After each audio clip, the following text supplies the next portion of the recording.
여러분, 우리 속담에 물에 빠진 사람 건져주었더니 뭐 내놓으라고요? 보따리 내놓으라고. 베풀어준 호의와 은혜의 보답은커녕 적반하장적으로 뚱딴지 같은 덤탱이를 씌워가지고 곤경에 빠뜨리는 그런 상황을 표현할 때 씁니다. 또 요거와 비슷한 것이 배은망덕이라고 하는 사자성어가 있죠. 비슷한 겁니다. 다. 여러분, 은혜를 입으면 그 은혜를 알아야 돼요? 몰라야 돼요? 알아야 돼요. 은혜를 입으면 은혜를 아는 자가 돼야 돼요. 우리 교회에 오늘은 안 나오셨는데 우리 정영옥 성도님이라고 하는 분이 있어요. 좀 일찍 오면 교회 와서 3층부터 해가지고 휴지통 다 뒤져가면서 창고로 가가지고 재활용 봉투에다 다 분리수거하고 꽉꽉 눌러가지고 계단 앞에까지 내놓고, 근데 이분이 워낙 또 말이 많아요. 그냥 사람들은 귀찮아하고 좀 그러는데, 여러분 그래도 너그럽게 받아주시고 이해해 주시기 바랍니다. 우리 정영욱 성도님이 조금은 이렇게 좀 정신적으로 좀 불편한 데가 있어서 약간의 장애가 있어서 그러는 건데, 저는 근데 그분이 천사라는 걸 새롭게 깨달은 순간이 있었어요. 그게 뭐냐면, 한 번은 밤에 가는데 늦게 걸어서 갔다는 거예요. 거기를 부흥회가 끝나고 가는데 늦게 갔다는, 걸어서 덕포까지. 그래서 다음에는 그렇게 하지 말라 얘기해주면 내가라도 태워다 주겠다. 그래서 한 번은 제가 태우고 갔는데 그 안악내를 갖다가 내 차에다 태우고 가면 오해받을 수 있잖아요. 그래서 제 아내랑 같이 그렇게 뒤에 태우고 갔다 오고, 그 다음번 기회가 있을 때는 우리 덕보에 사시는 권사님이 차가 돼가지고 오늘 갈 때 이분 좀 태워가지고 가라고, 그래서 그분을 태워가지고 갔잖아요. 그런데 이분이 그 다음날, 그 다음에 왔을 때, 교회 올 때, 아니 양손에다가, 여러분, 딸기 한 팩씩, 양손이 아닌가? 딸기를 한 달 반 정도 됐어요. 딸기를 들고 교회로 온 거예요.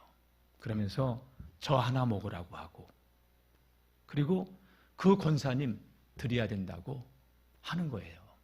그러면서 하는 얘기가 있었어요. 사람이 은혜를 입었으면 은혜를 갚을 줄 알아야 된다고. 여러분, 그분은 택시비보다도 몇 배 비싼 딸기를 제가 딸기를 먹어서가 아니에요. 그분은 뭐 가정적으로 그렇게 넉넉한 사람이 아니고, 또 배움도, 왜 정신적인 조금의 장애가 있기 때문에 배움도 많지 않고, 이 상황이나 파악 이런 것들이 조금 좀 장애가 있어서 좀 어려움을 겪고 있는 분이지만, 저는 은혜를 입었으면 은혜를 갚을 줄 알아야 된다는 그 한마디가 내 가슴을 울렸어요. 야, 이런 분도 있구나. 우리는 그분을 우습게 여겼지만 이분은 그런 분이 아니구나. 우리에게 보낸 천사가. 주중에도 가끔 와가지고, 그러면 3층부터 청소, 쓰레기통 이만한 걸 다 봉투를 들고 나가가지고 밑에 계단 밑에 그 창고에 들어가서 재활용 봉투에다 꾹꾹 눌러 담고, 다시 그거 버리면 아깝다고 파란 봉투 들고 와가지고 다시 여기다 휴지통에다 집어넣고 그렇게 하고 가고. 넉넉해서가 아닌데, 있어서가 아닌데, 그 말 한마디에 저는 야, 이분이 천사구나, 그런 생각을 하게 됐어요. 여러분,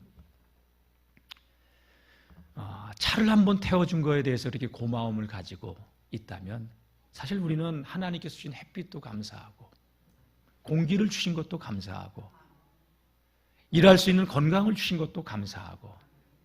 그리고 여러분 돌아보세요. 저와 여러분과 같은 죄인을 위해서 하나님은 하나밖에 없는 독생자를 이 세상에 보내셨고, 그분을 십자가에 못 박으셨고, 우리 주님은 아버지의 뜻에, 하나님의 뜻에 순복하여 십자가에서 마지막 남은 피 한 방울까지 다 쏟으시면서 저와 여러분들 모든 죄에서 속량해 주셨고, 이거 얼마나 큰 은혜입니까? 저는 우리 성도님들이 이 하나님의 은혜를 알고 늘 믿음의 길을 걸어갔으면 좋겠어요. 이것을 아는 사람들은 늘 울어도 눈물로써 못 갚을 줄 알아. 몸 밖에 드릴 것 없어 이 몸 바칩니다.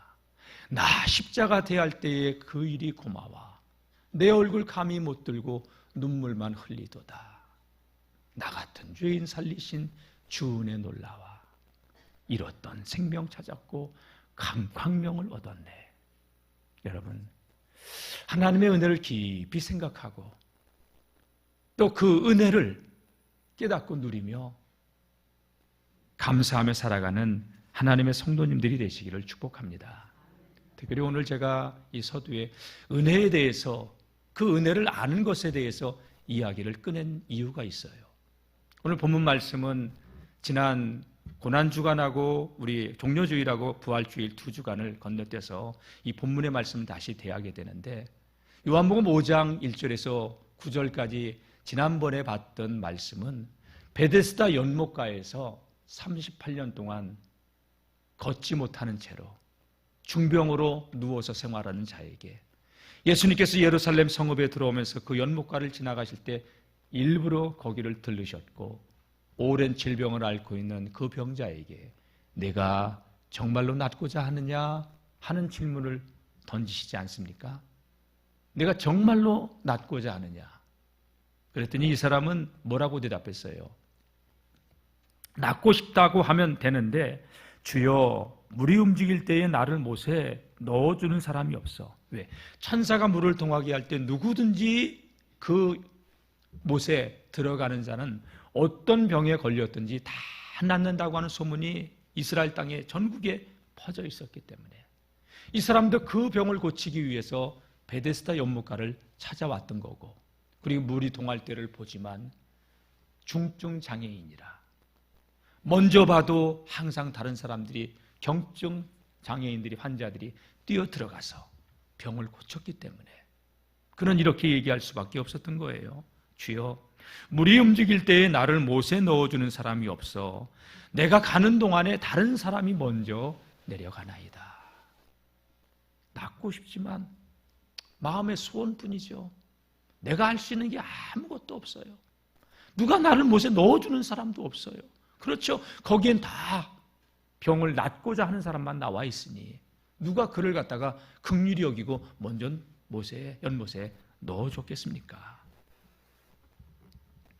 어쩌면 이 사람은요, 그렇게 38년이란 인생을 질병 속에서 살아왔지만, 병자로 살아왔지만, 남은 생에도 그렇게 질병의 굴레 속에서 운명처럼 그렇게 살다가 죽을 인생이었죠. 그런 그에게 주님은 찾아오셔서 만나 주셨고, 내가 낫고자 하느냐 하시며, 일어나 내 자리를 들고 일어나 걸어가라 말씀을 선포해 주셨습니다. 여러분, 하나님의 말씀은 그 자체가 하나님입니다. 여러분, 강단에서 선포되어지는 말씀도 사람의 말로 듣지 않고 하나님께서 저와 여러분들에게 주시는 레마의 말씀으로 들을 수 있기를 축복합니다. 이 병자는 주님의 말씀을 듣고 일어나 걸어가라 하는 그 말씀을 듣고 곧 나아서 자리를 들고 걸어가게 되었다고 성경은 기록해 놓고 있습니다. 여러분, 이 사람이 자리에서 일어났을 때, 걷게 되었을 때 너무 좋았겠죠. 여러분, 나를 좀 보세요. 이게 어떻게 된 거야? 벌쩍벌쩍 뛰면서 춤을 추면서, 여러분 그 상황을 상상을 한번 해보십시오. 세상에 내가 걷고 있다니, 이게 꿈이야, 이게 생시야. 자기 얼굴을 꼬집어 보면서 아픈 거 보니까 꿈은 아니네. 야, 내가 걷고 있네. 여러분, 내가 두 자리를 걷고 있어요. 사람들이 몰려 나옵니다. 너무 좋아서 예수님께 감사하다는 인사 한마디도 못하고 사람들이 몰려 나오니까 예수님은 그 자리를 슬쩍 피하십니다. 그 자리를 떠나셨습니다. 우리 교인들 같으면 그 사람이 병에서 나았을 때 함께 기뻐해 주시겠죠? 근데 여러분, 이 병자가 38년 동안 그 병으로 고통당하고 있는 상황에서 고침을 받았어도 곱지 않은 시선으로 그를 지켜보는 자들이 와서 이 사람에게 말을 합니다. 뭐라고 말을 했을까요? 10절입니다. 다 같이 한번 읽어봅시다. 시작. 유대인들이 병 나은 사람에게 이르되 안식일인데 내가 자리를 들고 가는 것이 옳지 아니하니라. 여러분, 예수님께서 이 병자를 고친 날이 안식일이었어요. 그래서 곱지 않은 시선으로 지켜보고 있다가 내가 안식일에 내 자리를 들고 일어나 걸어가는 것이 잘못됐다는 거예요. 여러분, 38년 동안 질병에서 그 고통에서 걷지 못하는 그 아픔 속에서 인생을 살아온 사람에게 왜 너 자리를 들고 걸어가냐는 거예요. 지금 너의 행동이 옳지 않다는 거예요. 여러분, 그 사람의 아픔은 요만큼도 생각하지 않아요. 그 사람을 긍휼히 여기는 마음도 없어요. 너 왜 안식일 범했냐? 안식일의 법을 가지고 율법의 잣대로 그를 지금 곤경 속으로 몰아넣는 것이었죠. 만약에 유대인들이 그 환자의 입장이었다, 병자의 입장이었다면 자기들은 기뻐하지 않았겠어요? 자기들은 자리를 들고 걸어가지 않았을 거예요? 내가 하면 로맨스고 남이 하면 잘못된 거고, 그런 이중적인 잣대를 가지고 있었던 거예요. 사랑하는 성도 여러분, 우리는 자신에게 좀 더 엄격하고 남에게 좀 관대해야 되는데 우리는 항상 나에게는 관대하고 남에게는 엄격하죠. 그죠? 우리 내면에는 그런 본성이 다 있어요.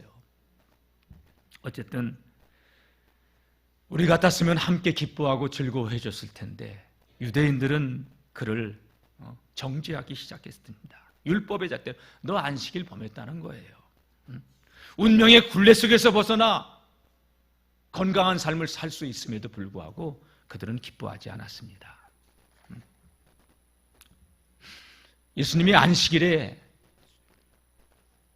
범하는가 범하지 않는가, 유대인은 항상 그것을 엿보고 있었어요. 마가복음 12장 말씀 보게 되면요, 그들이 예수님을 테스트합니다. 손 마른 사람이 있었어요. 예수를 고발하려고 물어 이르되 예수님, 안식일에 병을 고치는 것이 옳아요, 옳지 않아요? 그랬더니 예수님께서 이렇게 대답하십니다. 너희 중에 어떤 사람이 양 한 마리가 있는데 그 양 한 마리가 안식일 날 물에 빠졌다. 살릴 거니 안 살릴 거니? 당연히 살려야죠. 그랬더니 사람이 양보다 더 귀하지 않느냐? 그렇죠? 당연히 살리죠. 근데 안식일에 그걸 건져 올리면 일하는 거잖아요. 그런 율법의 잣대로 예수님 자꾸 테스트하는데 예수님은 이런 말씀을 하셨어요. 안식일이 사람을 위해서 있는 게 위하여 있는 것이지 사람이 안식일을 위하여 있는 것이 아니라는 거. 다 같이 안식일이 사람을 위하여 있는 것이다.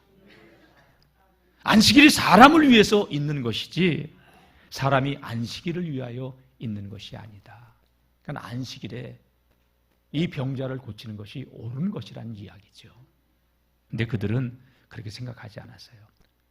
하나님 말씀 율법에 안식일을 기억하여 거룩한 성일로 지키라고 했는데 유대인들은요 39가지 조항을 만들어 놓고 안식일에 하지 말아야 될 것을 규례로 정했어요. 몇 가지만 쭉 읽어드릴게요.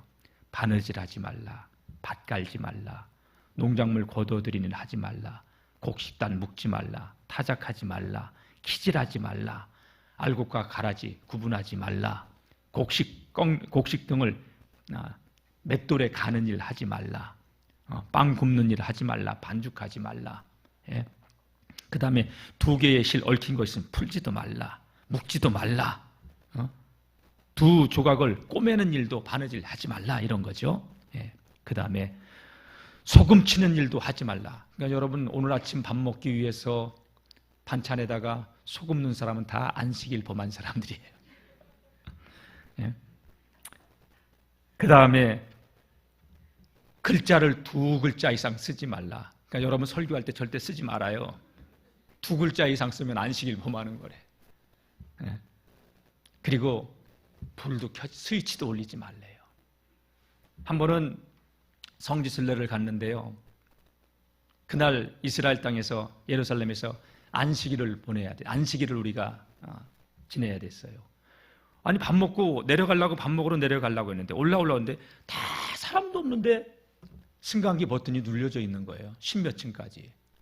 그러니까 굉장히 늦게 내려고 굉장히 늦게 올라갈 수밖에 없어요. 왜? 사람이 없어도 그게 다 눌려져 있어서 장난친 줄 알았어요. 가이드가 얘기를 해주더라고요. 여러분 아침 먹으면서 오늘 승강기에 버튼이 다 눌려져 있는 거 보셨죠? 네, 그랬죠. 유대인들은 안식일 날 승강기 버튼을 누르는 것조차 일하는 것으로 생각해서 전날 다 눌러놓습니다. 그리고 밥도 토요일 날 안식일 전날 다 해놓는다고. 그래서 찬밥을 먹을지언정 절대 안식일은 성냥불 라이트 앞을 하나 가스 버튼 하나 누르지 않는다고 얘기합니다. 여러분 그만큼 안식일의 법이요 어마어마해요. 그리고 물건을 들고 2발짝 이상 가지 말라는 거예요. 근데 이 병자가 병에서 나와가지고 자리를 들고 일어나 걸어갔잖아요. 그걸 가지고 문제시 삼았던 것이죠. 유대인들은 지금 안식일의 참된 의미는 잊어버렸고 형식과 제도의 율법의 틀 안에서 움직이고 있었던 것이죠. 한마디로 율법이 종교화, 화석화되어진 그런 모습을 좀 보여주고 있는 거예요. 자, 이 병 나은 사람에게 너 안식일 범했다 자꾸 다그치니까 이 사람이 어떻게 합니까?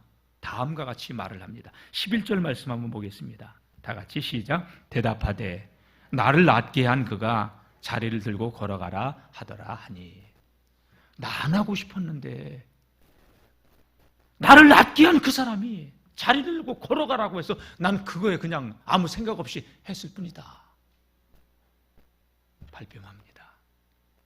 자기를 살려준 예수님, 그 질병에서 고쳐준 예수님, 그 은혜는 생각하지 못하고 나 안 하고 싶었는데, 나 안식일을 범하려고 하는 게 아닌데 그 말에 나도 모르게 벌떡 일어나서 자리를 들고 움직였을 뿐이다. 이렇게 얘기를 한 거예요. 그러니까 저들은 또 뭐라고 대답해요? 12절. 야 너를 낫게 한 이가 누구냐? 이렇게 묻지 않고요. 너를 들고 자리를 들고 걸어가라고 한 그 자가 누구냐? 취조하듯이 그 사람이 38년 동안 질병에서 고통받고 있는 거에 대해서는 아무런 일말의 동정도 없어요. 여러분 여기서 나오는 유대인들은 바리새인들, 제사장 그룹들이에요. 당시의 종교 지도자를 얘기하는 거예요. 여러분 혹 우리가 신앙의 길을 오랫동안 신앙의 길을 걸어오면서 이런 모습으로 살아가고 있지는 않나, 우리 자신을 한번 돌아볼 필요는 있겠죠. 예? 나에게 자리를 들고 걸어가라고 그 사람 때문에 내가 이렇게 했을 뿐이야. 그 사람이 누구냐? 너더러 그런 명령을 내린 자가. 근데 이미 예수님은 그 자리에 없었어요. 그래서 13절 말씀 보게 되면 고침을 받은 사람은 그가 누구인지도 알지 못하고 그분 예수님 앞에 엎드려 감사의 인사도 드리지 못한 채 예수님은 그 자리를 떠나셨던 거예요. 왜? 자기의 고침받은 것만 너무 좋았지 감사할 경황도 없었던 거예요. 그만큼 이 사람은 질병에서 고침받은 게 좋았던 것이죠. 이해할 수 있어요. 얼마든지 그럴 수 있어요. 정신을 차리니까 보따리 내놓으라고 하는 거 아니에요. 정신이 들어오니까.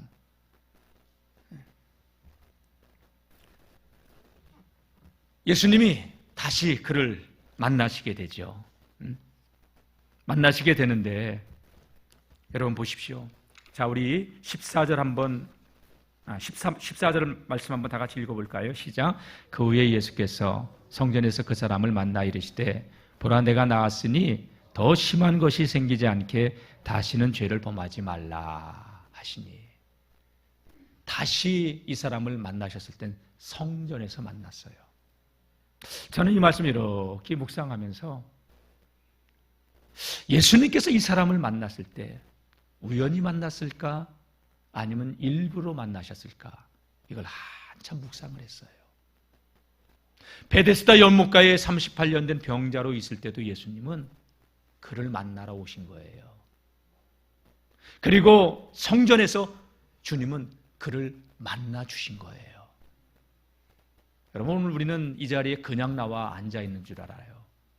하나님께서 여러분들에게 건강을 주셨고 예배를 사모하는 마음을 주셨고 많고 많은 교회 중에 영월중앙교회로 하나님께서 발걸음을 옮길 수 있도록 인도해 주셔서 하나님의 은혜로 저는 이 자리에 서 있고 여러분들은 이 말씀을 듣고 있는 건 아니겠어요? 은혜입니다, 여러분. 우연이 아니에요. 하나님의 계획과 하나님의 섭리가 있어서. 그러니까 오늘 이 말씀을 계속 보면요, 예수님께서 의도적으로 이 사람을 다시 또 만나신 거예요. 자, 그러면 예수님께서 그를 찾아와서 다시 만났을 때 너무너무 감사해서 엎드려 절하면서, 우리 교인들 같았으면 예수님 우리 집에 가요. 내가 식사라도 한 끼 대접해야지 그냥 못 보내요. 여러분들 같으면 그랬을 것 같아요, 내가 보니까. 근데 그는 예수님께 감사할 줄도 몰라요. 엎드려 절할 줄도 몰라요. 살해할 줄도 몰라요. 예수님이 그에게 말씀했는데 아마 이 말씀이 이 사람은 마음에 걸림이 되지 않았나 하는 생각을 들게 해요. 14절 다시 한번 읽겠습니다. 그 후에 예수께서 성전에서 그 사람을 만나 이르시되 보라 내가 나았으니 더 심한 것이 생기지 않게 다시는 죄를 범하지 말라. 너 나았지? 더 심한 것이 생기지 않게 다시는 죄를 범하지 말어. 여러분이 가만히 생각해 보세요. 다시는 죄를 범하지 말어. 너 죄 범하면 이거보다 더 큰 것이, 더 큰 병이 들 수 있어. 예수님 말씀 가운데는 그런 의도가 있어요. 모든 질병이 죄로부터 오는 건 아니에요. 물론 하나님을 떠났기 때문에 온 것이기 때문에 죄로부터 왔다고 해도 틀린 말은 아니지만, 여러분 이 사람의 질병은 죄로 인해서 온 것이 분명하고 주님은 그것을 알고 계셨어요. 성전에서 많은 사람들이 있는 가운데서 예수님께서 이 사람에게 죄의 문제를 턱 건드리니까 기분이 나빴을까? 아니면 이 사람의 본성이 은혜를 모르는 사람이었을까? 우리 같았으면 예수님, 지난번에 인사가 늦었네요. 경황이 없어서 나를 질병에서 치료해 주셔서 감사해요. 고마워요. 이렇게 해야 당연함인데 감사했다는 말은 한마디도 없어요. 그리고 보세요. 15절 말씀 보게 되면 그 사람이 가서 유대인들에게 가서 자기를 고친 이는 예수다라고 말합니다.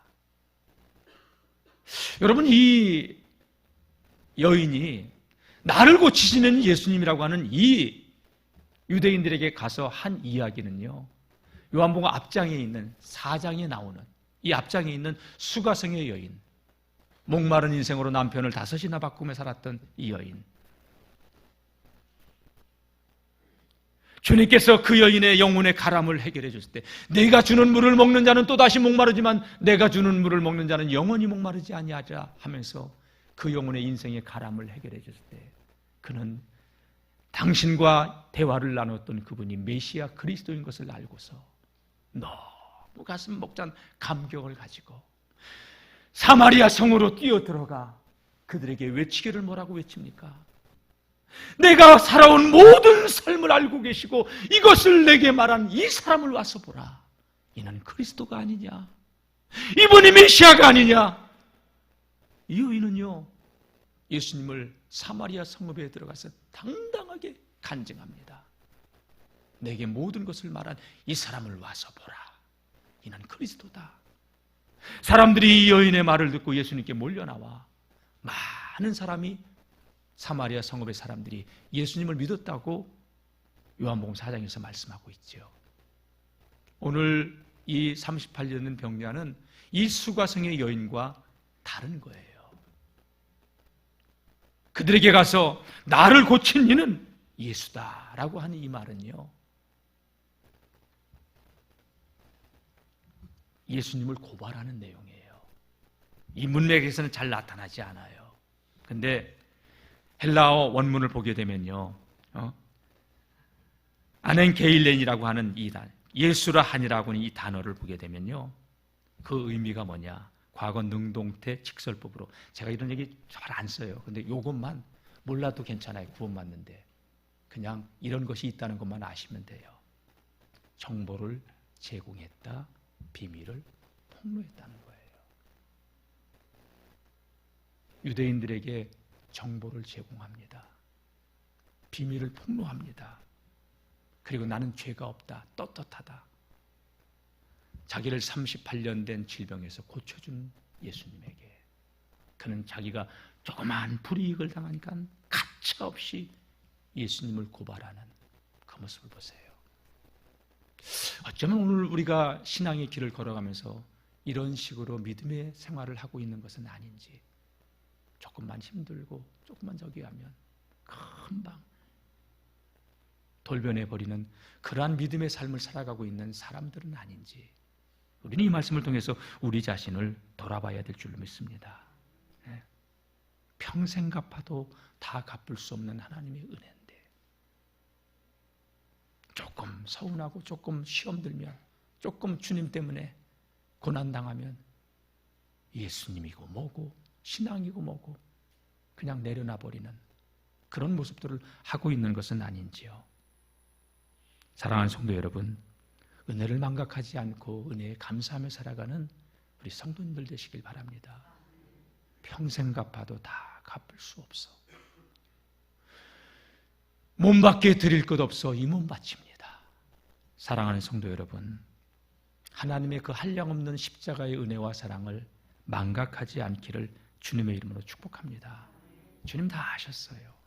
이 사람이 자기를 그렇게 고발할 것도 아셨고, 그럼에도 불구하고 또다시 찾아와 주셔서 만나 주셨어요. 여러분, 우리 늘 주님 배반해요. 그런데 주님은 기다려 주시고 또 와서 우리에게 권면해 주시고 또 보듬어 주시고, 그리고 또 우리는 돌아서서 또 배반하고. 저는 이 사람의 이 모습을 보면서 우리 내면에 흐르고 있는 인간의 악한 본성을 봅니다.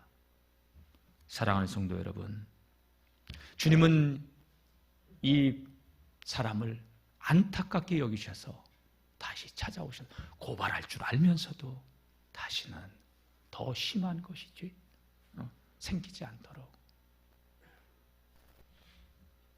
죄에게 종노릇하지 말라고 권면해 주셨는데, 어쩌면 이 사람은 죄의 문제를, 자기의 수치스러운 그 부분을 터치했기 때문에 기분이 나빠서 가서 고발했는지 그거는 모르겠어요. 그러나 여러 가지 상황으로 추론해 볼 수는 있다는 것이지요. 예수님께서 안식일에 이 병자를 낫게 하는 그것도 문제가 될 줄 예수님은 알고 계셨던 거예요. 다. 여러분, 성경을 보세요. 하나님은 우리의 마음의 생각까지도 감찰하시는 하나님인데, 가룟 유다가 예수님 팔 것도 알고 계셨고, 베드로가 예수님을 부인할 것도 알고 계셨고, 제자들이 당신을 모른다고 부인할 것도 알고 계셨고, 그죠? 다 같이 주님은 우리를, 나를 다 알고 계십니다. 속아주고 기다려주고 용서해주고 참아주고. 그런데 우리는 늘 여전히 주님을 배반하고, 여러분, 우리 안에 흐르고 있는 이 악한 본성, 깨져도 이 못난 자아는 살아서 그렇게 주님을 배반하고 살아가고 있지는 않습니까? 유대인들에게 가서 고발했어요. 고발했더니 유대인들이 뭐라고 합니까? 어떤 행동을 취합니까? 17절, 16절 말씀 보게 되면 그러므로 안식일에 이러한 일을 행하신다 하여 유대인들이 예수를 박해하게 된지라. 핍박이 시작했다는 거예요. 알면서도 우리 주님은 그 병 나은 사람에게 다시 심한 것이 생기지 않도록 해야 돼. 여러분, 죄를 이길 힘은 우리의 힘으로 못 이겨요. 육의 본성으로 못 이겨요. 성령의 능력을 덧입으세요. 은혜 가운데 사세요. 은혜가 여러분들을 덮도록 하시기를 주의 이름으로 축원합니다. 자, 박해하게 되니까 예수님께서 그들에게 말합니다. 내 아버지께서 이제까지 일하셨다. 그래서 나도 일한다. 아버지께서 일하시는데 나도 일해야 되지 않겠느냐. 안식일에 내가 생명을 살리고 사람을 살리는 이 일 당연히 해야 되는 것이라고. 근데 예수님이 이 말씀을 하시자 그들은요 더 기분이 나빴어요. 왜 그런가? 18절 우리 다 같이 시작. 유대인들이 이로 말미암아 더욱 예수를 죽이고자 하니 이는 안식일을 범할 뿐만 아니라 하나님을 자기의 친아버지라 하여 자기를 하나님과 동등으로 삼으심이로라. 할렐루야. 안식일을 범한 것도 그들은 용납할 수 없는데 하나님께서 나의 아버지시라고, 친아버지시라고 예수님은 자기의 정체성을 정확하게 드러냅니다. 요한복음에는요 7가지 기적들이 나와요. 물로 포도주가 되는 기적, 왕의 신하의 아들을 고치시는 기적, 오늘 베데스다 연못가에 병자를 고치는 기적, 오병 이어가지고 5,000명을 먹이시는 기적.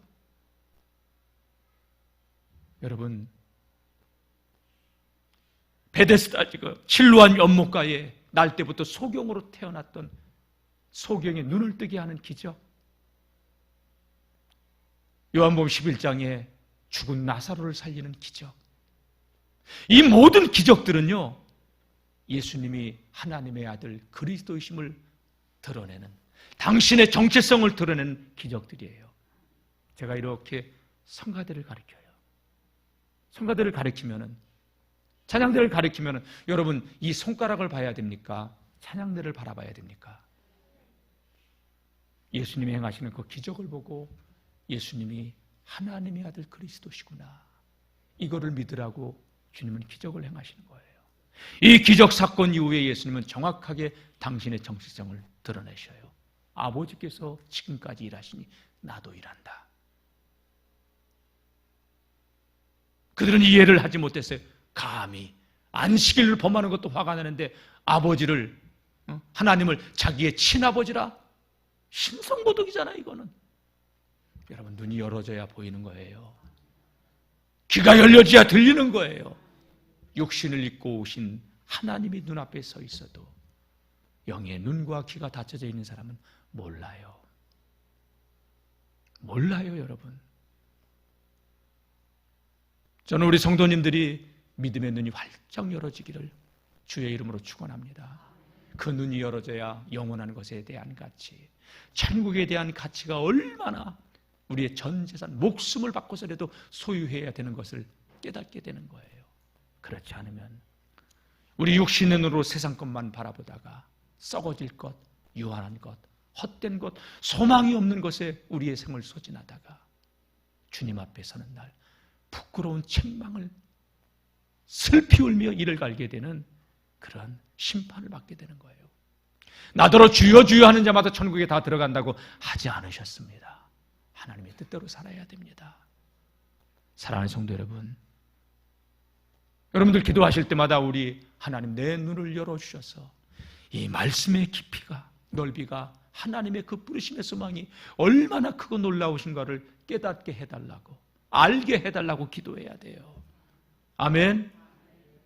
아는 만큼 보여요. 또 믿어지는 만큼 믿음의 세계가 또 열려요. 육신을 입고 오신 하나님이 그 앞에서 엄청난 이적을 행해도 저들은 끝까지 예수님을 죽이려고만 합니다. 그리고 마침내 십자가에 못 박죠.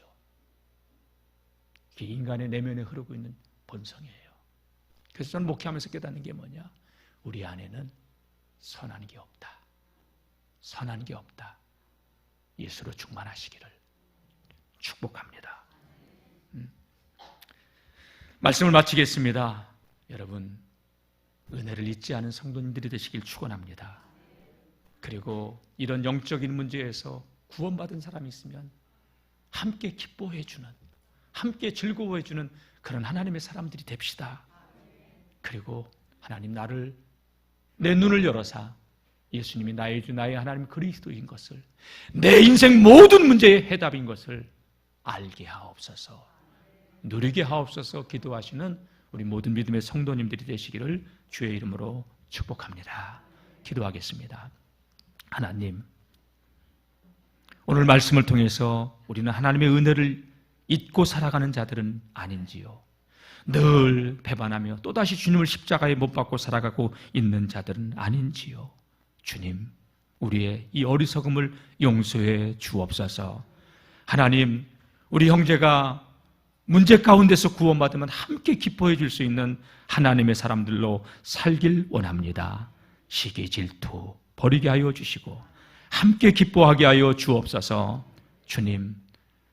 주님을 더 깊이 바로 알기를 원합니다. 이 사건을 통해서 예수님이 당신의 정체성을 드러내 주셔서도 몰랐던 저들을 바라보며 우리는 그렇게 어리석게 살지 않게 도와주시고, 예수님이 내 인생의 모든 문제의 구원자, 해답인 것을 발견하고 체험하고 누리며 살아가게 도와주옵소서. 예수님이 육신을 입고 오신 하나님이라는 것을 깨닫고 누리게 하옵소서. 예수님의 이름으로 기도드립니다. 아멘.